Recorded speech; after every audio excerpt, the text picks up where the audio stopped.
John, I wanted to get your thoughts, and maybe collectively your thoughts, as well as maybe some of your good friends, people you talk to about the game. During our time off from getting to watch long basketball, unfortunately during that pandemic, what we did have to entertain us was The Last Dance with Michael Jordan, who I got back here.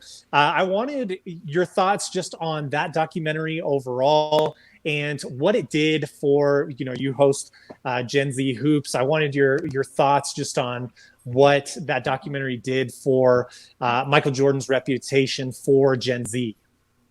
Of course, and I have that same picture in my bedroom right behind me during my set. I'm not sure if you've seen it, so really wish I could have been there to show that off, the same exact picture. But really, in terms of what The Last Dance did for Gen Z, it really showed us, okay, this is how good this guy was.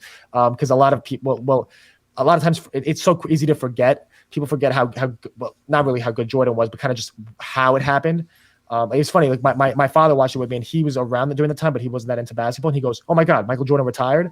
And there's definitely so many people that are younger. That's my dad, who's older and just didn't watch the game. There's so many people now who are maybe newer to the game of basketball that maybe that's an extreme in terms of not knowing that he retired, but not knowing so many of these little details. I expected a little more for it, being that I followed the game so much. There was really very little that was never heard before, and I thought I'd hear more. I was really hoping for more of that. Really, everything, all these big stories about Scottie Pippen sitting out, and all those were like groundbreaking to everybody. Those were that we knew about that beforehand. That wasn't, I mean, and me not having been around for that, I obviously saw whether it was YouTube videos about it or had read up on it in articles. A lot of the things that happened, I kind of knew about. There were maybe 2 sessions of them filming something in practice. I was like, oh, that's interesting. It definitely shed more light to me about everything pertaining to everything, the problems they're having with their GM and their own ownership. That definitely was something that I didn't know much about, that I learned more of. But I really did hope to see a little bit more of kind of Jordan's mentality in a way that we hadn't seen it before. A lot of the stuff we knew about it. It just showed us maybe different angles, or maybe had more people talk about it in ways. But in terms of him punching Steve Kerr, we knew that. It would have been nice to have seen stuff that, oh my God, that happened. So the thing with Dennis Rodman, everyone was shocked by that. There's a 30 for 30 short about him in Vegas. Yep. And I thought to myself, I'm listening to this and I'm like, okay, well, I watched a 30 for 30 short, but no one else, everyone on Twitter is saying, oh my God, it's so crazy, Carmen Electra and all this. So I for sure enjoyed it. It was definitely entertaining, and it was during the quarantine especially, it was a ritual every night.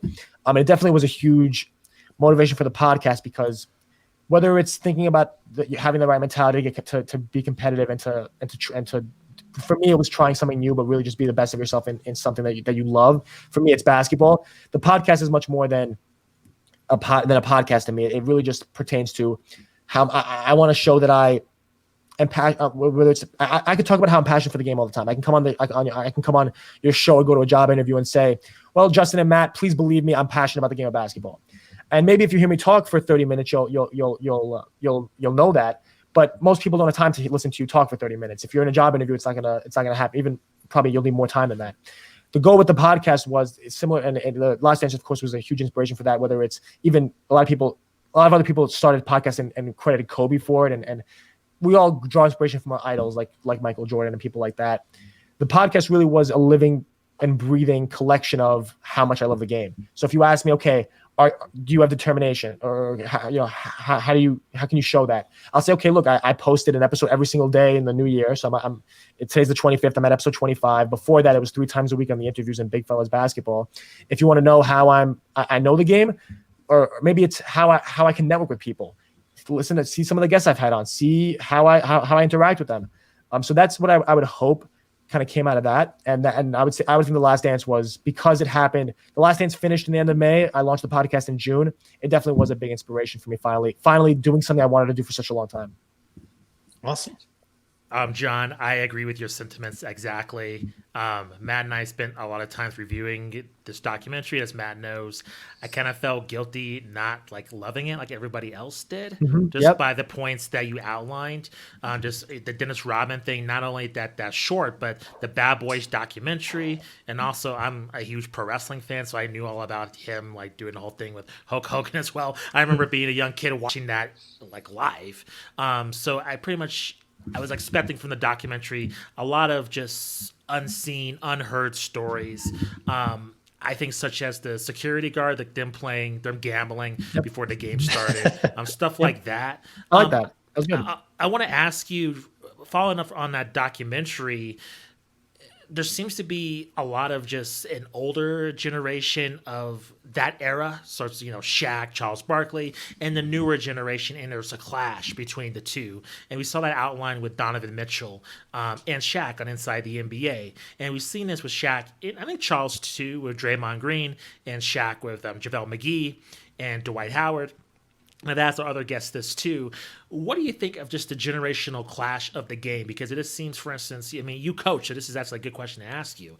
It seems, for instance, like Shaq, he's a traditional big man, and I think it was I'm trying to remember the game. I think it was the Lakers. They were playing, and they were both praising Anthony Davis for being inside the paint and him not taking a lot of threes. And I think the same thing with Giannis too. So I guess my question is, do you see a generational clash between kind of those old school players and new school players?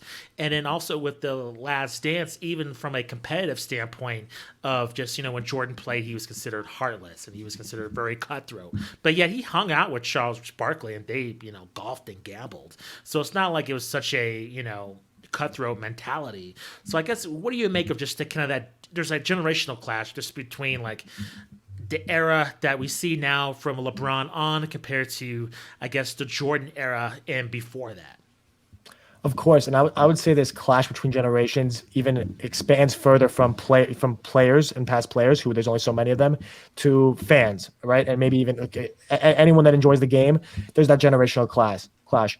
And what I would just say is, I don't want to sound too harsh on these older players, but they have to realize that the game's changing, and whether it's for the better or for worse, or you enjoy it more or you don't, it is changing. It's undisputable that it's changing, and that's just something that and it'll happen again. Players now in high school are doing Vince Carter's 2000 dunk package in layup lines, right? There's high school seniors all over the country that might not even get Division I scholarships that are freaks of nature, that would have been fantastic players 30, 40 years ago. That's just because over time there's better training, the game's gotten bigger, more people are playing it. Guys that would have played football in the past now are moving over to basketball. There's a million reasons for why this is happening, but that's something old guys definitely have to understand, is that, okay, the game will change. And that's something that definitely leads to a lot of these clashes, where they see that Dwight's playing differently than Shaq used to play, that maybe he's not as good, and the whole Superman thing, and they get on him for that. And maybe that Dwight was a little self-inflicted by Dwight, a little bit overdone by Shaq, whatever the reasoning is. And it's with Donovan Mitchell too. And they a lot of times I see where there's unnecessary hate. And hate's a strong word, but it's the same. It's the concept of having haters and all that, where to make news, it's okay, let's really overreact to something, or let's really harp on something that was just different when we played. I would hope to see less of that as time goes on, because in 20 years, the same thing. I mean, the same thing will happen on the court, where guys will be 100 times more talented, and there's no way that's definitely going to happen. And they're high schoolers now that could play in the league right now, and it's going to keep on. The world's completely. The basketball world is always going to be like that, but it really is. In terms of, I've definitely seen that generational clash, and I hope it goes away soon, but I don't really see it happening. 100% agree with you, John. I think that's such a great point, that the league is evolving, but also I don't think we've reached that kind of ceiling of talent, continuing to get better and better. That's definitely been apparent when you look from kind of the strength and conditioning principles from back in Jordan's time to what we have now with LeBron, where you hear that he's spending upwards of $1 million and beyond just on his conditioning. I only see that expanding further and further. Is that the sense that you get, just kind of having your eyes in the game from the coaching perspective? 100%. LeBron spending $1 million on his body now is considered insane. Everyone's going to be doing that in the next few years. Contracts are going to go up. Basketball's become more of a lucrative sport. It's going to grow, whether it's in terms of as a sport, whether it's 20 years ago, football was not that basketball surpassed football, but it's getting closer than it used to be. Same thing with baseball, but and all these other sports. Basketball was always, you always hear about the NBA and everything when it comes to the finals being on tape in the 80s, and now it's the biggest thing. It's one of the biggest sporting events of the year. Things like that will always just continue to change for the league. And I just see that also having an impact on the talent we see and the players that come out of it. One more question, John, and then we'll let you go. Thank you very much for spending some of your Sunday with us.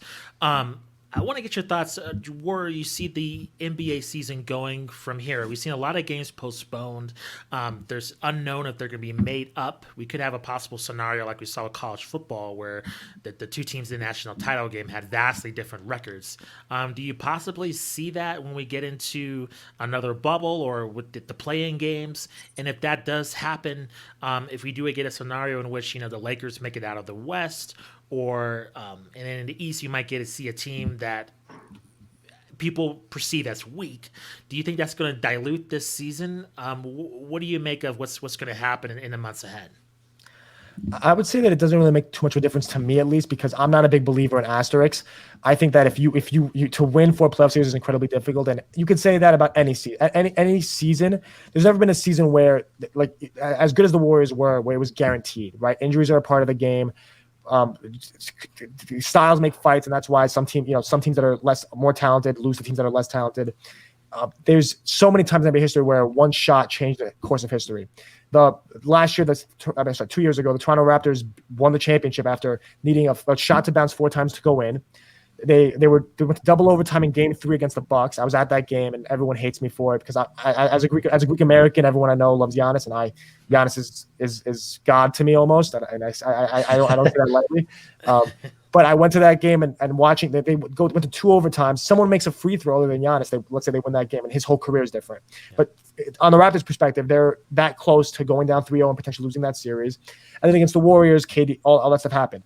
That all being said, how they could have easily lost in the second round and it could have been a disaster for them, they won, and that's just how it is. No matter how close you have to be good to make that shot, but put yourself in a position to make that shot in Game 7 against the Raptors. You have to be really good to, after you pull out that game, to number one, pull out that Game 3 and put yourself in a position to do so. But then, of course, win the next 3 games. Right? You have no idea what can happen during that. In that, same thing over in Golden State. If they had to be a very good team to still beat that Golden State team. And you could see that in so many, whether it's in the 90s, there's so many championships there where it's so close, and there's things that happen in earlier rounds that could change everything.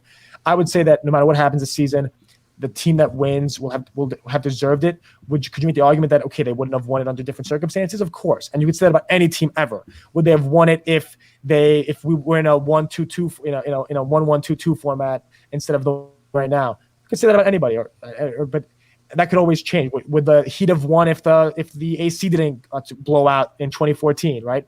And LeBron didn't cramp up.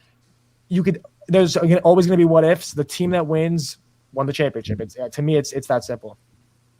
Well, John, thank you very much for joining the show. Really appreciate it. Please let our listeners and viewers know where we can find you on social media and what you're up to in the new year. Of course, you can follow me at j.hart21 on Instagram. That's j.hart21. And then the podcast is found everywhere at Gen Z Hoops. You can check us out. We're on all social media platforms, all podcasting platforms. We're in India, China, Japan, all these different distribution platforms. So definitely shouldn't have a problem finding us there at Gen Z Hoops. And thank you both so much for having me on. I really appreciate it. Yeah, John, thanks for coming on. And we love to return the favor, and we'll definitely have you on again. This has been a lot of fun. Awesome. Thank you. Hey, thanks for checking out Hoopsology. If you had any thoughts on the topic we just discussed, we'd love to hear them in the comments section below. If you liked the video, please consider liking and sharing the video. It really helps us out. We appreciate it, and we will see you guys for the next video.